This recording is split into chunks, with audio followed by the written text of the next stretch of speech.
Hello guys, ഇത് എൻ്റെ BMW G310 GS ആണ്. ഇത് ഫുള്ളി ആക്സസറൈസ്ഡ് ആണ്. അതേപോലെ ഇതിപ്പോൾ എൻ്റെ കയ്യിൽ കിട്ടിയിട്ട് 2 years കഴിഞ്ഞു. And we are going for the third service. 2 yearsൻ്റെ യൂസേജിൽ എനിക്ക് കുറേ അഡ്വാൻറ്റേജസും പിന്നെ കുറച്ച് ഡിസഡ്വാൻറ്റേജസും ഉണ്ടായിട്ടുണ്ട്. അപ്പോൾ അതൊക്കെ ഈ വീഡിയോയിൽ പറയാം. ഇത് ഇൻ ദി എൻഡ് ഏത് ടൈപ്പ് ഓഫ് യൂസേഴ്സിന് വേണ്ടിയിട്ടുള്ള ബൈക്കാണെന്നും പറയാം. അപ്പോൾ ഒരു റൗണ്ട് റൈഡ് ചെയ്യാം. ഓക്കെ, അപ്പോൾ ഇതാണ് ഇതിൻ്റെ റിയൽ സൗണ്ട്. ഓക്കെ, ഡിസ്പ്ലേ ഒക്കെ ഒരു ഡീറ്റെയിൽ ഡിസ്പ്ലേ ആണ്. അത്യാവശ്യമുള്ള കാര്യങ്ങളൊക്കെ കാണാം. സിംഗിൾ ബട്ടണിൽ എല്ലാ സെറ്റിങ്സും ഉള്ളതാണ്.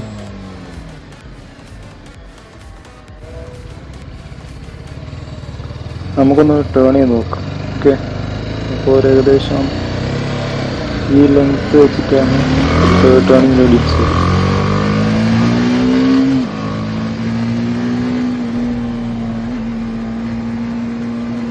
പിന്നെ ഇതൊരു GS ആണ്. ആക്സലറേഷന് വേണ്ടിയിട്ട് ബിൽഡ് ചെയ്ത വണ്ടിയല്ല, പക്ഷെ അത്യാവശ്യം അറിയുന്ന വണ്ടി തന്നെയാണ്. ഇത് അഡ്വഞ്ചർ കാറ്റഗറിയിലുള്ള ബൈക്ക് ആയതുകൊണ്ട് തന്നെ ഇന്ത്യൻ റോഡ്സിന് പറ്റിയ വണ്ടിയാണ്. അത് ഞാൻ പല ടൈമും ഫീൽ ചെയ്ത കാര്യം. ബാക്കി വാഹനങ്ങൾ ബാക്കി ബൈക്സ് കുറച്ച് ബുദ്ധിമുട്ടുന്ന സമയത്ത് ഇത് പുട്ടുപോലെ എടുത്തിട്ട് പോകും. ഇതിൻ്റെ ഓൺ റോഡ് എക്സോറും പ്രൈസ് വരുന്നത് ഏകദേശം 4,30,000 ആണ്. അപ്പോൾ ഇതിൻ്റെ ആക്സസറീസ് എല്ലാം കൂടിയിട്ട് ഒരു ഏകദേശം 5 lakh അടിച്ചിട്ടായിട്ടുണ്ട്. അപ്പോൾ ആക്സസറീസൊക്കെ ഞാൻ കാണിച്ചു തരാം. പിന്നെ ഈ വാഹനത്തിൻ്റെ ഏറ്റവും വലിയ പ്രത്യേകത എന്ന് പറഞ്ഞാൽ ഇതെടുത്തിട്ട് എവിടെ കൊണ്ടുപോയി വെച്ച് കഴിഞ്ഞാലും ആൾക്കാർ വാങ്ങും. പിന്നെ ഫസ്റ്റ് ക്വസ്റ്റ്യൻ എന്തായിരിക്കും എന്ന് പറഞ്ഞു കഴിഞ്ഞാൽ ഇതിൻ്റെ പ്രൈസ് എത്രയാണ്, പവർ എത്രയാണ്, മൈലേജ് എത്രയാണ്. കാരണം ഇതൊരു വലിയ ബൈക്ക് തന്നെയാണ്. CCയിൽ കുറവാണെങ്കിലും ഇപ്പോൾ ഇതൊരു ഹിമാലയൻ്റെ അടുത്ത് അല്ലെങ്കിൽ അങ്ങനത്തെ ഒരു ബിഗ് ബൈക്കിൻ്റെ അടുക്ക അല്ലെങ്കിൽ ഒരു 450cc ബൈക്കിൻ്റെ അടുക്കൊക്കെ വെച്ച് കഴിഞ്ഞാൽ സൈസ് ഡിഫറൻസ് നിങ്ങൾക്ക് കറക്റ്റ് മനസ്സിലാവും. ഒരു ഹെഡ് ടേണറാണ്. ആക്സസറീസിനെ കുറിച്ച് സംസാരിക്കുന്നുണ്ടെങ്കിൽ ഇതിൻ്റെ മെയിൻ ഹൈലൈറ്റ് ഇതിൻ്റെ വൈസറാണ്. ഇത് ഗിവി വൈസറാണ്. അറ്റ്ലീസ്റ്റ് നല്ല ടോൾ വൈസറാണ്. അതേപോലെ സെക്കൻഡ് തിങ് ബാർ ബസ്റ്റേഴ്സ് നല്ല പ്രൊട്ടക്ഷൻ തരുന്നുണ്ട്. അതേപോലെ ഇപ്പം അടുത്ത് വേറൊരു ബൈക്കിൻ്റെ അടുക്കൊക്കെ പോകുമ്പം ചിലപ്പം ആ ബൈക്കിൻ്റെ ഹൈറ്റ് പറഞ്ഞിട്ട്, ഫോർ എക്സാമ്പിൾ ആക്റ്റീവ് അങ്ങനത്തെ സാധനങ്ങൾക്കില്ല, ഇങ്ങനെ തട്ടാനുള്ള ചാൻസ് ഉണ്ട്. പിന്നെ വളരെ ഇമ്പോർട്ടൻ്റ് ആയിട്ടുള്ള കാരണം ഇത് BMW ആണ്. എന്ത് പാർട്സ് ആയാലും നല്ല റേറ്റാണ്. So best thing is give full protection. അപ്പോൾ അതിന് പറ്റിയൊരു ക്രാഷ് കാർഡാണ്, ഹൈപ്പർ റൈഡറിൻ്റെ ക്രാഷ് കാർഡാണ് ഫിക്സ് ചെയ്തിട്ടുള്ളത്. അപ്പോൾ ഇതിന് 2-3 എക്സ്റ്റൻഷൻ ഉണ്ടായിരുന്നു. നിങ്ങളെ പഴയ വീഡിയോ ഒക്കെ നോക്കിയാൽ കാണാം. അത് കട്ട് ചെയ്തിട്ട് ലെവൽ ചെയ്തതാണ്. അതേപോലെ സെക്കൻഡ് തിങ് ഒരു സാഡിൽ സ്റ്റേ. ഇത് സാഡിൽ സ്റ്റേ മാത്രമല്ല, ബാക്ക് സൈഡിൽ നിന്ന് നല്ല പ്രൊട്ടക്ഷനും കൊടുക്കുന്നുണ്ട്. Okay, next thing BMW bike വാങ്ങുമ്പോൾ തന്നെ വാങ്ങിയ ടാങ്ക് ബാഗ്. ഓക്കെ, അത്യാവശ്യം നല്ല സാധനം. പിന്നെ ഫിക്സ് ആക്കുന്നത് ടൂറിങ് ആക്സസറി ആയിട്ട് ഞങ്ങൾ യൂസ് ചെയ്യുന്നത് സാഡിൽ ബാഗ്സ്, വൈറ്റ് ടയറുടെ സാഡിൽ ബാഗ്സ് ആണ്. ഇതാകുമ്പോൾ കുറച്ച് പൊങ്ങി നിൽക്കുന്നതുകൊണ്ട് ഈ സൈഡത്തെ എക്സോസ്റ്റിന് ടച്ച് ചെയ്യുന്നില്ല. റൈനോക്സിൻ്റെ വാങ്ങിയപ്പോൾ അത് ടച്ച് ചെയ്യുന്നുണ്ടായിരുന്നു.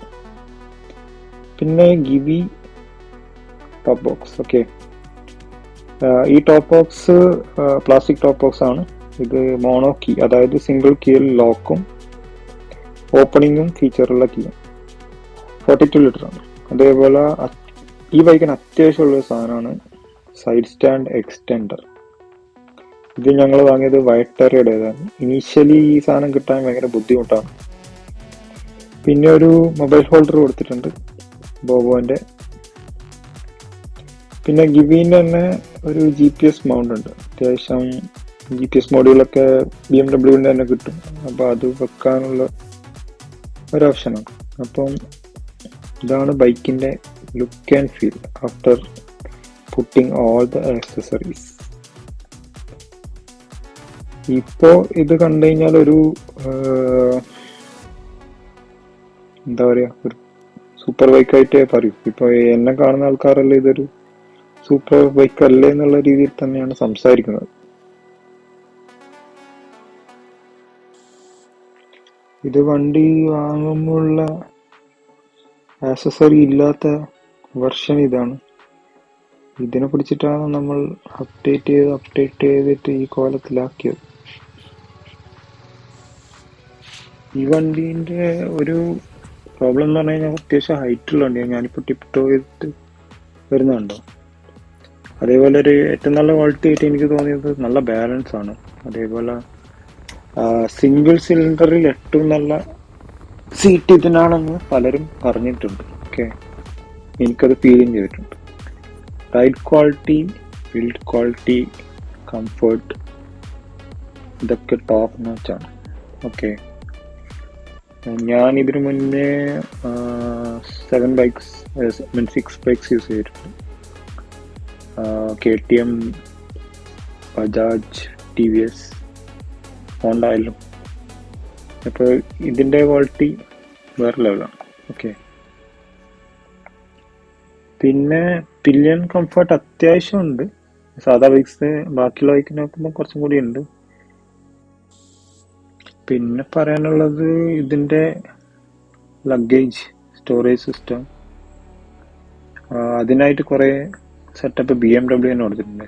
ബാക്ക് റാക്ക്, ടോപ്പ് റാക്ക്, പിന്നെ സൈഡിലൊക്കെ ഹുക്കൊക്കെ പോകാനുള്ള സെറ്റപ്പ് ഒക്കെ ഉണ്ട്.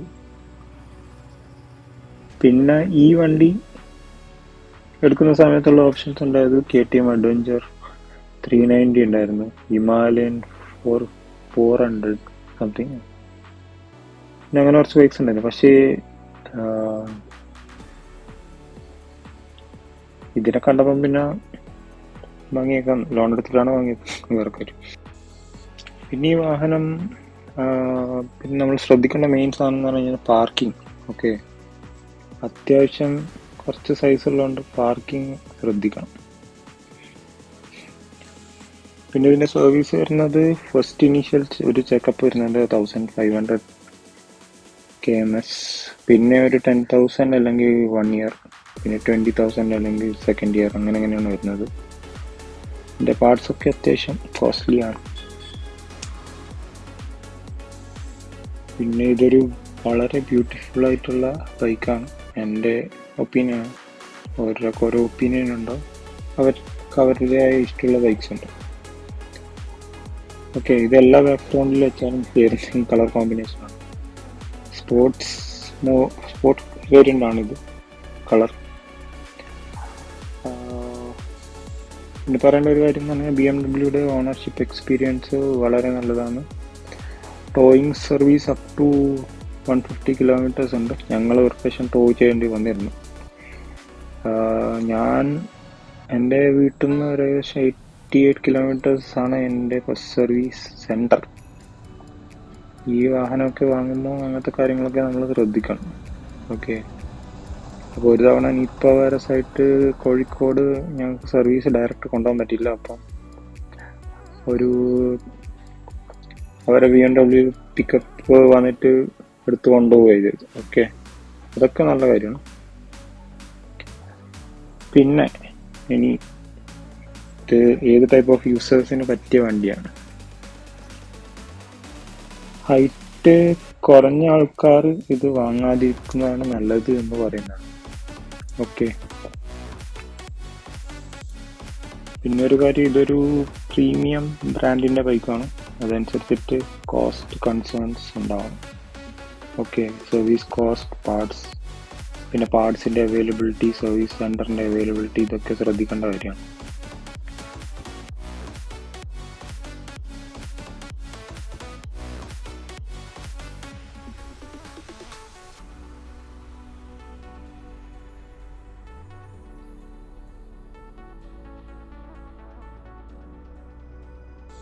അപ്പോൾ thanks for watching. Please support, like, share and subscribe.